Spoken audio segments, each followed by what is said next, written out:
Hello, Kevin, and it's fantastic to have you here today. I wish I was. I just so wish I was there in person. It's so disappointing. We were so looking forward to meeting you guys face to Yeah, face. yeah, it is. But now we can see you and we can talk to each other. So it Yes. says, I am Kevin behind you. Yes, it's the name of my new book. I am Kevin, not Louis. Yeah, yes, it does say that. Okay. And maybe just some background on Kevin. So Kevin was diagnosed with Lewy body dementia in 2017. At that time, he was 53 years old, so a very young person who's living with dementia. Yes. He's also a member of the Irish Dementia Working Group, and he's the vice chair of our European Working Group. And he's really been an advocate on behalf of people with dementia throughout, since his diagnosis pretty much. We're delighted to have him here and to also share some of his experiences. What has it been like being a person with dementia during the pandemic and being a patient advocate during that time? So very much looking forward to hearing from you, Kevin. So what we'll do, Kevin, is we'll take a look at a pre-recorded talk that you made, and then afterwards we'll talk to you again. And of course, we want you all to participate. So please, if you want to say something to Kevin, or if you want to ask him a question, you can enter that right away, starting now. And then we'll be back with Kevin after his pre-recorded talk, and ask the questions and make the comments that you deliver. Okay. Good morning, everyone. It's an absolute privilege to be speaking at this conference. I was hoping to be attending in person, but unfortunately, due to the ongoing pandemic, I needed to stay home and stay safe. I am, of course, disappointed, but I refuse to let it get me down. And as they say, the show must go on. I have again had to adapt to the current situation and show even more resilience in the face of the COVID-19 pandemic. When I was diagnosed with Lewy body dementia, I thought my life was over. I was scared, I was sad, I was lonely. And while in some ways the diagnosis brought relief because I knew what was wrong, it was truly devastating. There were low months for my wife Helena and I, fear and confusion and feeling hopeless for the future. But then I began to take action. I got in touch with my local dementia advisor. She put me in touch with the Alzheimer Society of Ireland and the Irish Dementia Working Group, and suddenly there was hope and purpose. I found my voice, I attended meetings, took part in policy consultations, and worked on projects like Dementia Inclusive Travel. And I began to speak publicly. I was on the radio, television, and at conferences. I wrote my first book called Lewy Body Dementia Survival in Me and self-published. Little did I know at that time, I was one of the first people in the world to write a book about Lewy body dementia from the patient's point of view. I had a new life with Lewy body. Life gave me lemons, and by God, I made lemonade. My wife Helena says I have a great bounce back ability. Now, I don't know if that's a real word and might be a bit tricky for the translator, but it means I will bounce back. I fall down and get back up. Lewy body dementia made me fall down, but being an advocate got me back up. It wasn't always easy. I had to learn new skills. Sometimes I got very angry about the lack of dementia services, and I had to learn to harness that anger into something productive. Traveling to events was tiring, but absolutely worth it because of the amazing people I met and the feeling of hope. In March 2020, I was doing well. I was an active advocate, and most important, I was about to realize a dream. When I was diagnosed, I thought I would never walk my daughter Noreen down the aisle. But in March 2020, I got on a plane to Australia to do just that. It had been my focus for 2 years, and now it was happening. Helene and I got to Perth and planned to visit family for a week, but with tightening COVID restrictions, we could only spend the night. We travelled to Melbourne, hoping to spend an extra week with my brother-in-law, but we could only spend the night.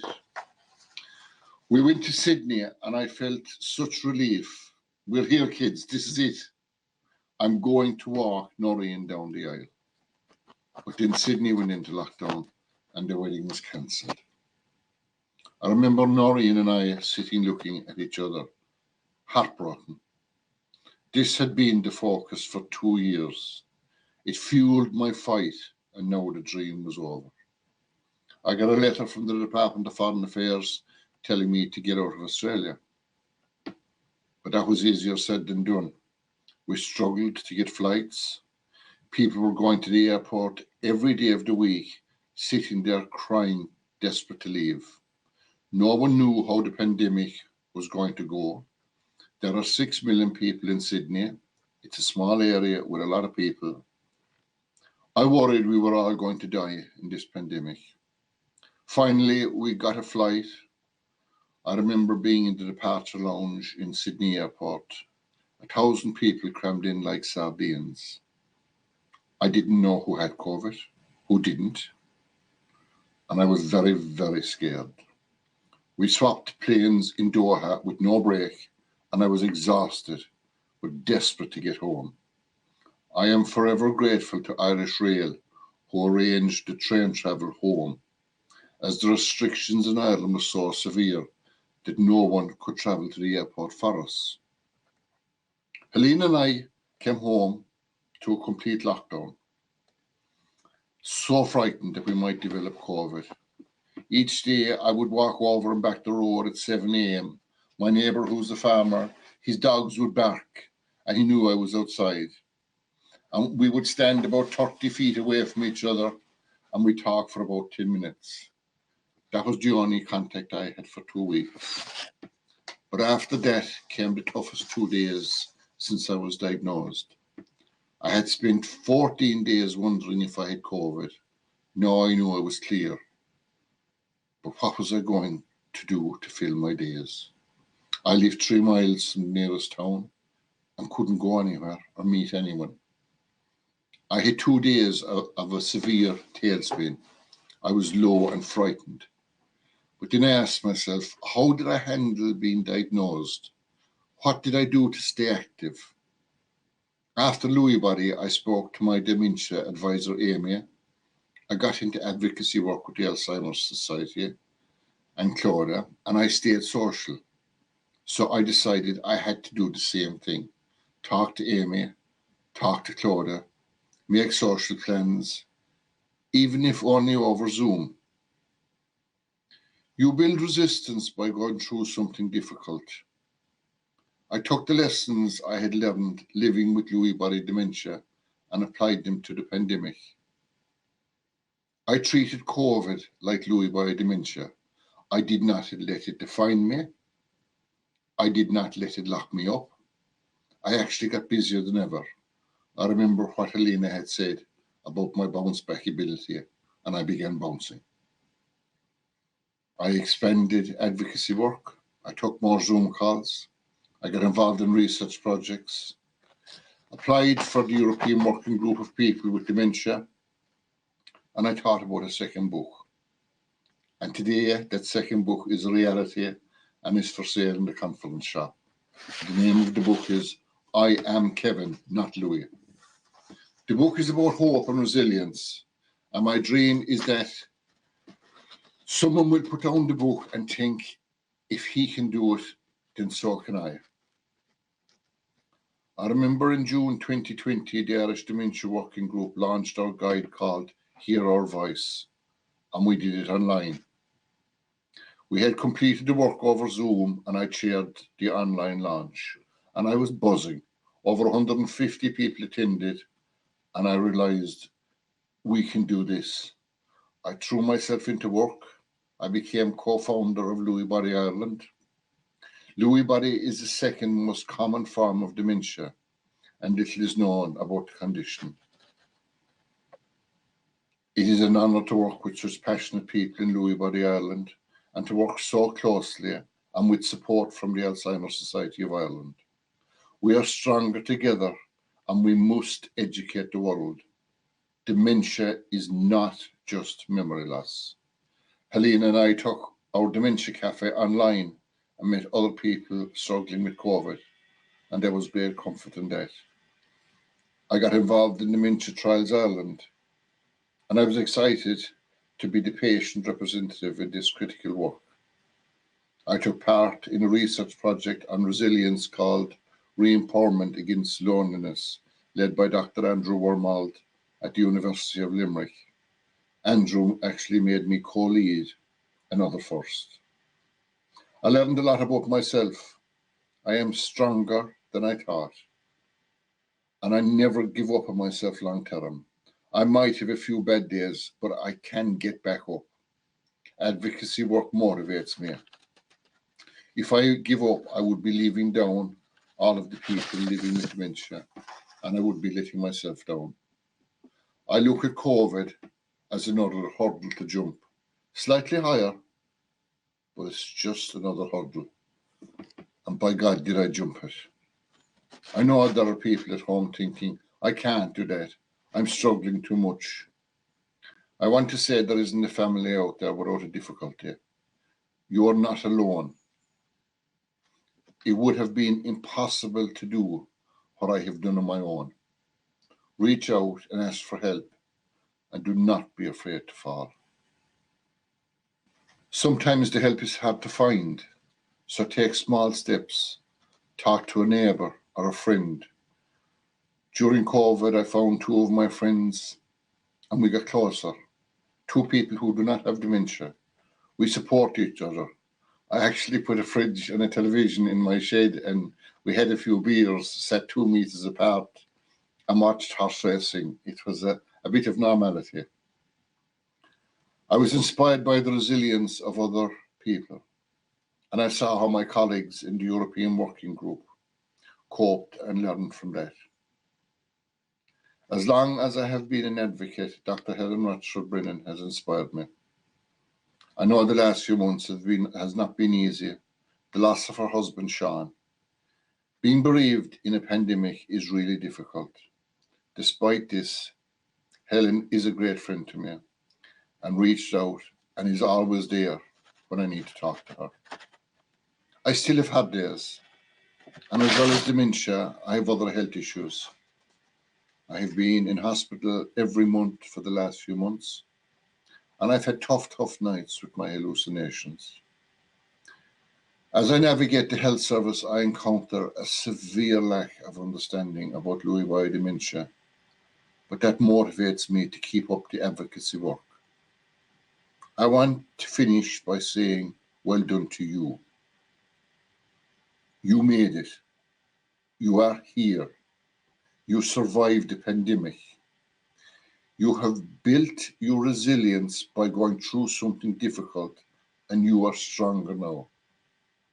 I hope we will all be together next year, and I look forward to meeting all friends anew.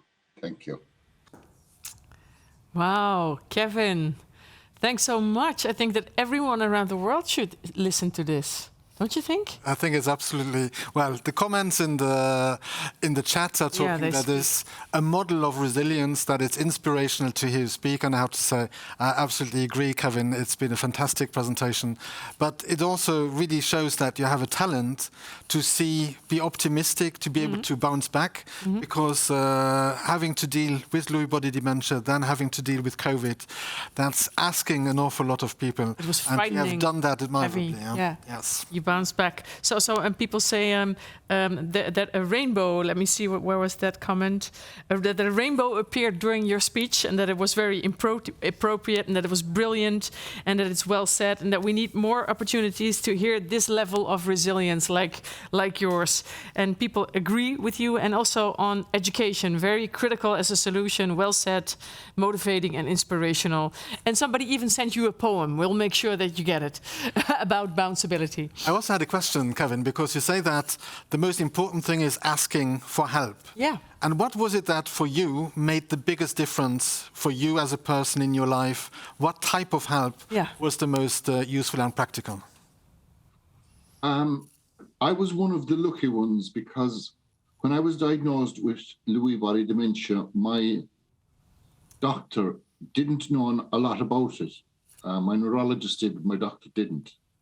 My doctor put me in touch with our local dementia advisor, and she put me in touch with the Alzheimer Society of Ireland.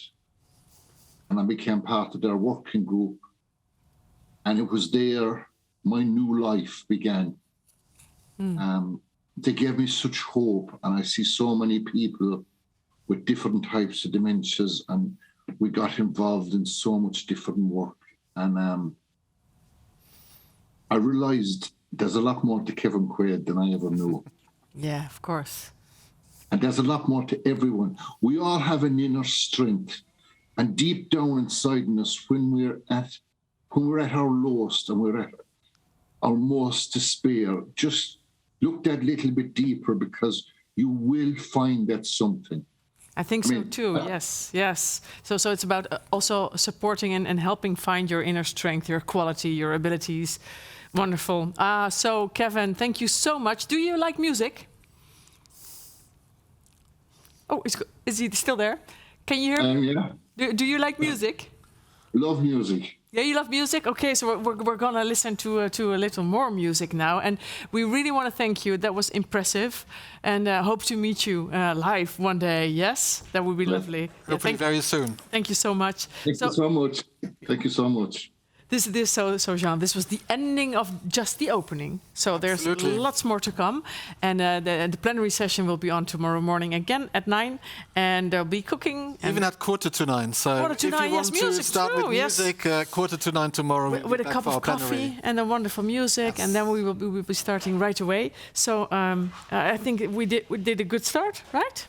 From the comments from people, they seem to be liking our opening ceremony, and I'm sure they will love the rest of our conference too. We think so too. And now we will be going over to Saskia Meijs again, and she has one more a composition to play for us. It's called Midnight Sun. Sounds good. By Job Gaas is the composer. Saskia Meijs.